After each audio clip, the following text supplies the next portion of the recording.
When I was younger, my parents got a divorce. I lived with my mom most of the time, but would go to my dad's house on weekends and some holidays. The setup worked pretty well because my dad's house was only a few blocks down from my mom's. But then in high school, my dad decided to leave our hometown in Indiana and move to Florida. Even though I didn't get to see my dad as often as usual, I still didn't mind because I would get to take flights down to see him when I had time off from school.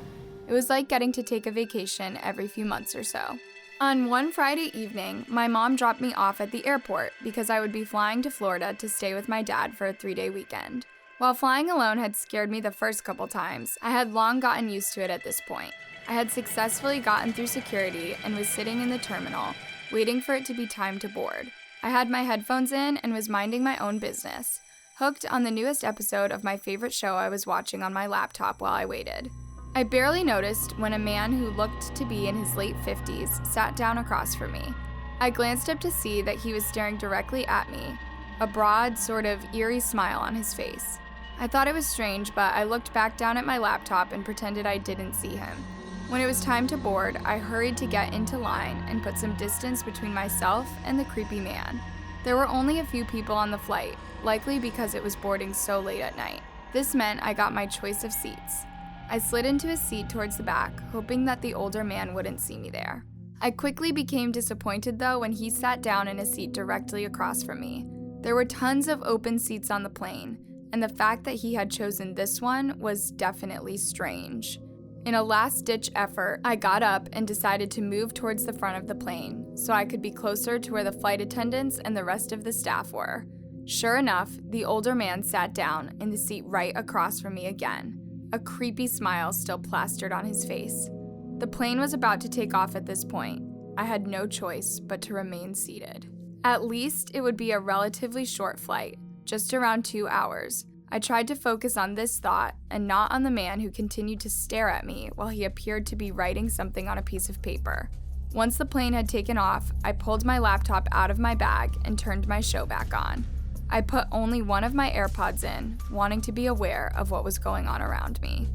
About an hour into the flight, I realized I really needed to go to the bathroom. I didn't want to go because I was afraid the man would follow me, but I couldn't put it off any longer. I closed my laptop, got out of the seat, and made my way to the back of the plane where the bathroom was. I glanced casually over my shoulder and was relieved to see that there was no one behind me. After going to the bathroom, I headed back to my seat, being careful to look at the ground and avoid making eye contact with the man. When I sat down, I noticed a piece of paper sitting on my laptop. Nervously, I picked the paper up and discovered to my horror that it was a drawing of me. There was a lot of detail, and the drawing captured every angle of my body. The scariest part was that there were a ton of hearts surrounding the drawing, and a message at the bottom that read, "Will you be mine?"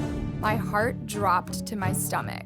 There was absolutely no doubt in my mind who the drawing had come from. I was still in my teens, and the man was clearly decades older than me, even older than my dad. What kind of sicko was he? I couldn't believe how inappropriate he was being. What if he tried to make a move on me while I was still trapped on this plane? I prepared myself to scream for help if he tried to do anything. While trying to be as casual as possible, I sat the paper down in the seat next to me and opened my laptop. I never once looked over at the man, but I knew his eyes hadn't shifted away from me. I knew I should have said something to the flight attendant, but the flight was nearly over, and I planned to just ignore him the rest of the way. Once we arrived at the airport, I would just get off the plane as quickly as possible and race directly to the spot where I was supposed to meet my dad. I wouldn't make any stops along the way and would walk as fast as I could. While there were really only about 30 minutes left of the flight, it felt like an eternity. My heart was beating so quickly, and I could think of nothing else besides my escape plan for when the plane landed. Right when I thought I was almost free, the man started trying to get my attention. He was gesturing for me to come and sit in the seat next to him. I didn't know what else to do besides just pretend I couldn't hear him. I knew we would be landing soon. Suddenly, he stood up and began to walk over to me. A flight attendant noticed this and told him that because the plane was about to descend, he had to go back to his seat right away. Thankfully, he did as she said. The second the pilot came on the intercom and said it was okay for us to begin getting off the plane, I already had my bag packed and slung over my shoulder. I left the drawing from the man on the seat next to me, hoping to make it loud and clear that I was in no way interested. I got up quickly and was the first person off the plane. I made my way through the airport quickly, wanting nothing more than to just be with my dad. I was walking at a brisk pace when all of a sudden I felt someone grab me by my backpack, sending me lurching back, almost falling to the floor.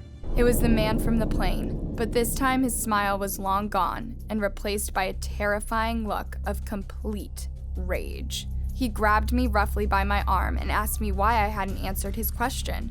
I looked up at him in confusion, and he held out the drawing from earlier that I had left on the plane. I shook my head, too afraid to say anything. This area of the airport was mostly vacant at this hour, apart from a custodian who had headphones in while he vacuumed, paying no attention to us. I knew that if the man wanted to do something to me, he might be able to actually get away with it. I struggled to get away from the man and was surprised by how strong he was, despite being an older person. He began pulling me roughly towards him, telling me that I was his girlfriend and belonged to him now. I told him I wasn't interested and to let me go. I said that my dad would be coming for me soon. My words did nothing but cause the man to pull me tighter, and I felt his rough stubble graze my face. Suddenly, my adrenaline took over and I yanked myself free of the man and kicked him as hard as I could in the groin, sending him to his knees. I took off running through the airport towards the spot where I knew my dad would be waiting.